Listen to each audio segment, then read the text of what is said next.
और पुलिस के जरिए रोका जा रहा है हमें, तो तब इसीलिए हम सुप्रीम कोर्ट के सामने ये बताने जाना चाहते हैं 15 तारीख को। हम ये सिर्फ जन भावना सुप्रीम कोर्ट को बताने जाते हैं, पूरा देश। जब हम कह रहे हैं कि ये इलेक्शन कमीशन, अभी मैंने आपको एक एग्जांपल दिया ना, कौन था वो इलेक्शन कमीशन जिसने ये जो गहरा काला शीशा लगवा के फ्रॉड करने का प्लान किया था? ऐसे क्रिमिनल्स को हम मानेंगे कुछ? समझिए। और आज का इलेक्शन कमीशन मुझे लग रहा है ईमानदारी की तरफ बढ़ रहा है। उसने मना नहीं किया हमें, कल हम 50 से लेने जा रहे थे, शायद तैयार रखी होंगी, तो अमित शाह साहब इतना डर गए कि उन्होंने हमें बाहर ही नहीं जाने दिया। कहीं कोई ईमानदार इलेक्शन कमीशन का ऑफिसर आके 50 छोड़ो, एक भी अगर हमारे हाथ में दे दी तो अमित शाह साहब का तो सारा खेल ही बिगड़ जाएगा, 4 भी सीटें आनी मुश्किल पड़ जाएंगी। इसीलिए हुआ, इसीलिए पुलिस को आगे क्यों किया गया? कल आपको गिरफ्तार कर लिया गया था सर रास्ते से, इसलिए मुझसे डर के नहीं, ईवीएम से डर के, कहीं ईवीएम हमारे हाथ ना आ जाए। इलेक्शन कमीशन आपको देना ही नहीं चाहता ना सर? नहीं, आपको कैसे पता? कर रहे हैं भाई, कर रहे हैं। इलेक्शन जो पार्टी है ना, पॉलिटिकल पार्टीज, उनके भी मालिक हैं। पूरे देश के मालिक तो आम जनता ही है। जब मालिक आ गए, अभी तक कहीं पर किसी राजनेता ने नहीं धरना दिया और ना ही कहीं नहीं, आपको ऐसा शायद पता नहीं है ठीक से। राजनेताओं ने चिट्ठी लिखी है, सबने राजनेताओं ने सबने एक्शन लिया है। सर सुप्रीम राजनेता आप हट जाए यहाँ से, हम जा रहे हैं, आप मत आ जाए, आप मत आ जाए, इतना ही रखें बस। हम बाहर ही जा रहे हैं। सर क्या लगता है 2024 लिमिट सर क्या लगता है 2024 का चुनाव बैलेट पेपर से हो सकता है? बिल्कुल 100% बैलेट पेपर से ही होगा। एक भी बीजेपी वाले के खिलाफ रेड नहीं की, और जो व्यक्ति पकड़ा जाता है और बीजेपी ज्वाइन कर लेता है उसके खिलाफ ईडी केस बंद कर देती है। ईडी क्रिमिनल है सर, आप लोग क्रिमिनल ईडी है ये। सर दरअसल ये आज कयास लगाए जा रहे हैं कि जितने भी इंडिया गठबंधन के बड़े बड़े नेता है उन सबको चुनाव से पहले ही नजरबंद कर दिया जाएगा। मैं कह रहा हूँ ना, ये वकीलों की जिम्मेदारी है, हम जिम्मेदारी लेते हैं। हम लोग आके ढाल बन के खड़े होंगे। ये चुनाव से पहले ये धांधली बदमाशी जो ईडी के माध्यम से हो रही है नहीं करने दी जाएगी। ये ईवीएम के माध्यम से बदमाशी नहीं कर, ईवीएम कोई बदमाशी करने का, ईडी कोई बदमाशी का अड्डा नहीं है, ईडी कोई गैंगस्टर्स नहीं है। कोर्ट का घेराव की जो बात कही है सर, यहाँ से ऐलान किया है, क्या क्यों सुप्रीम कोर्ट का आप लोग क्यों घेराव नहीं कर रहे हैं? घेराव नहीं कर रहे हैं। हमने कल की डेट में ये साबित कर दिया था कि इलेक्शन कमीशन शायद वोटिंग मशीन देने के लिए तैयार हो जाए, क्योंकि वहां भी शायद कुछ ईमानदार लोग मौजूद हैं। इसीलिए हमें इलेक्शन कमीशन तक जाने ही नहीं दिया, कहीं कोई भी हमें मशीन ना दे दे। और अगर मशीन हमारे हाथ में आ गई, किसी के हाथ में आज तक इलेक्शन कमीशन ने एक मशीन नहीं दी है। 19 लाख के करीब मशीनें चोरी करवा हो सकती हैं और उसकी कंप्लेंट नहीं हो सकती।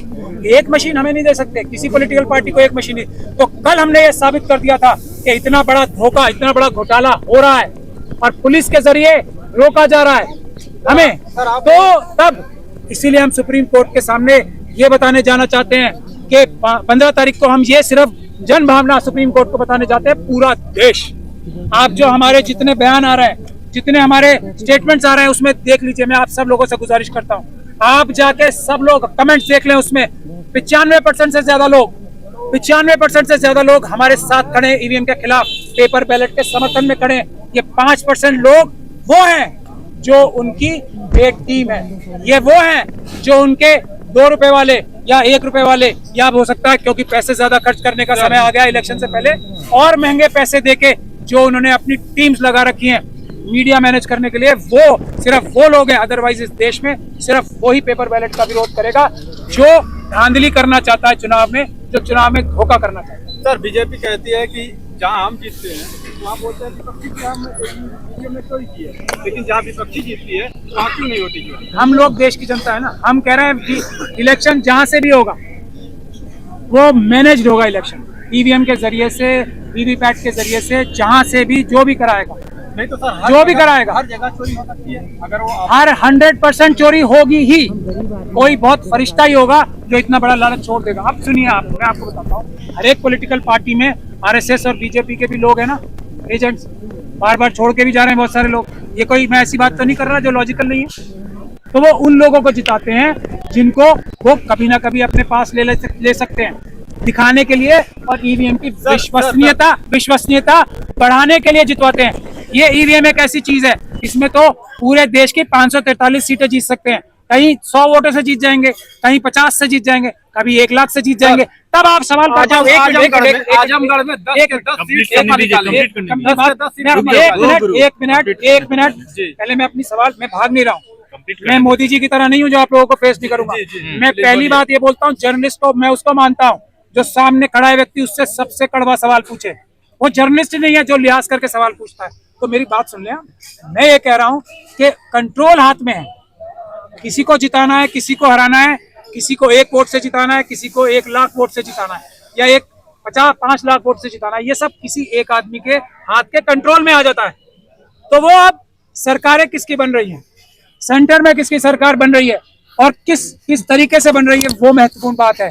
आपको ये समझना चाहिए, अभी 3 जो चीफ मिनिस्टर्स हैं उनको दूध में से मक्खी की तरह निकाल के फेंक दिया ना, इतने बड़े बड़े नेताओं को। क्यों? क्योंकि उनको बोला गया होगा मीटिंग्स में तुम्हारी कोई हैसियत नहीं है, ईवीएम से हमने जिताया चुनाव। अब आप अपना सवाल पूछिए। सर, आजमगढ़ में 10 के 10 सीट समाजवादी पार्टी जीती है जी। तो वहाँ ईवीएम चोरी क्यों नहीं किया बीजेपी ने? उनको जरूरत नहीं थी ना। यानी आजमगढ़ में मुझे आप बता दीजिए कि आजमगढ़ में चीफ मिनिस्टर का चुनाव का डिसीजन होता है या पूरे उत्तर प्रदेश में होता है? पूरे उत्तर प्रदेश में। तो आजमगढ़ की 10 सीटें जीत के क्या उत्तर प्रदेश के चीफ मिनिस्टर की पद पे कोई फर्क पड़ गया या नहीं पड़ गया, बताइए। पहले मैं आपसे पूछ रहा हूँ, नहीं मैं क्या पूछ रहा हूँ आपसे कि कोई 10 सीटें हारने से चीफ मिनिस्टर के पद पे कोई फर्क पड़ सकता है या नहीं पड़ सकता? बताइए, जवाब दीजिए। आप भी तो एक बुद्धिमान व्यक्ति हैं। नहीं फर्क पड़ा ना कोई भी? नहीं पड़ सकता। आप मत बोले, आपसे पूछ रहा हूँ। आप एक मिनट हाँ या ना में जवाब दे सकते हैं सवाल का? हाँ। नहीं पड़ता ना फर्क कोई। यही वजह है, आजम खान साहब वहां से वो हैं। तो अब आप जो ये सवाल कर पा रहे हैं मुझसे सिर्फ इसलिए कर पा रहे हैं कि ऐसा उन्होंने किया, लेकिन जो उनका ध्येय था ईवीएम के माध्यम से चीफ मिनिस्टर बनाना और वो करना जो कभी उत्तर प्रदेश की सरकार ने नहीं किया, किसी उत्तर प्रदेश की सरकार ने नहीं किया, वो करना उनका ध्येय था। हो गया ना सॉल्व। आज कोई सवाल उठा पा रहा है हम जैसे ईमानदार लोगों के सामने खड़ा होके, तो वो इसी धांधली की वजह से कि कुछ जगह जिता भी देते हैं। सर, क्या चुनाव आयोग आप लोगों की बात मानेगा? क्योंकि ये काफी दिन से विरोध चल रहा है ईवीएम को लेकर, अभी तक नहीं आप लोग बैलेट पेपर से चुनाव करवा पाए। ये क्या सवाल 2024 में हो सकता है? ये सवाल आप बेहतर होगा, एक शास्त्री जी हैं अभी नए नए, वो बहुत एक तेजी से ऊपर बढ़े, वो पर्ची निकाल के बताते हैं भविष्य में क्या होगा। हमें ऐसा लगता है और उनके बड़े फॉलोअर्स हैं। हम इस पर सर कह रहे हैं कि काफी हमें आप सुन ले जवाब दे रहा हूँ आपकी बात। बैकग्राउंड तो बना लूं पहले। आपने भविष्य के बारे में, भविष्यवक्ता नहीं हूं मैं, पर मुझे ऐसा अंदाजा लगा सकता हूं चुनाव आयोग को बंधक बना रखा है अमित शाह साहब ने, मोदी जी ने। कल हमें मिलने ही नहीं दिया ना। अब तो हम चिट्ठी लिख के उनसे कुछ पूछ नहीं थे, उन्होंने चिट्ठी लिख के हमारे जवाब नहीं दिया कि मना कर दूं। जैसे जयराम रमेश जी को मना कर दिया ना, हमारी चिट्ठी का जवाब देकर उन्होंने ना नहीं किया अभी तक। समझ आप बात? चुनाव आयोग बंधक है। जैसे हमें कल बंधक बनाया था ना, वैसे बंधक है। अब एक बंधक व्यक्ति से आप क्या उम्मीद करते हो? सर, आपको चुनाव आयोग पर विश्वास नहीं है तो फिर किस पर विश्वास? हम क्या कह रहे हैं, चुनाव आयोग जो बंधक है उस पर विश्वास ना विश्वास क्या करें। पहले हम जाकर उन्हें आजाद कराएंगे, पहले हम उनको ताकत देंगे। जैसे हम सुप्रीम कोर्ट के पास जा रहे हैं, सुप्रीम कोर्ट के 4 जजेस क्या कह चुके हैं कि हम पे दबाव है, सिटिंग जजेस प्रेस कॉन्फ्रेंस करके। अभी जस्टिस कॉल रिटायर हुए, उन्होंने क्या कहा है कि हमसे ऑपोजिशन का काम एक्सपेक्ट मत करो, ऑपोजिशन का काम आप करो, ऑपोजिशन का काम ये है।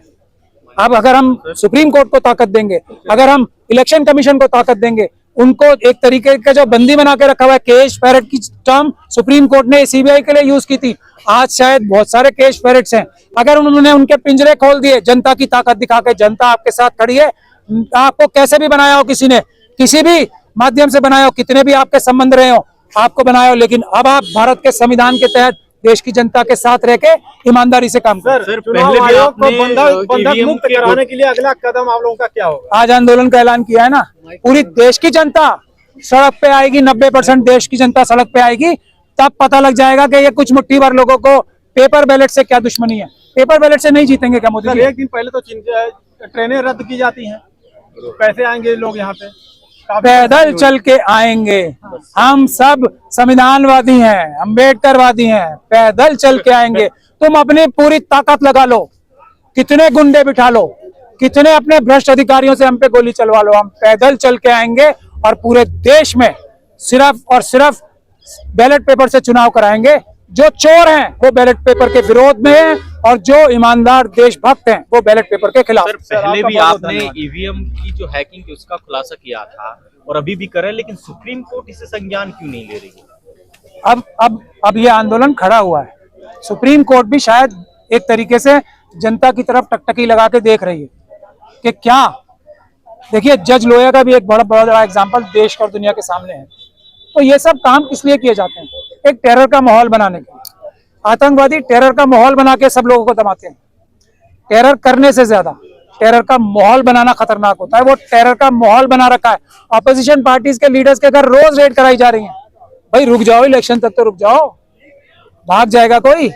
जो भाग गए तुम्हारे मित्र, तुमसे मिलते जुलते नामों वाले मित्र जो भाग गए तुम्हारे, उनको पकड़ लाए तुम? क्या नहीं लाए ना?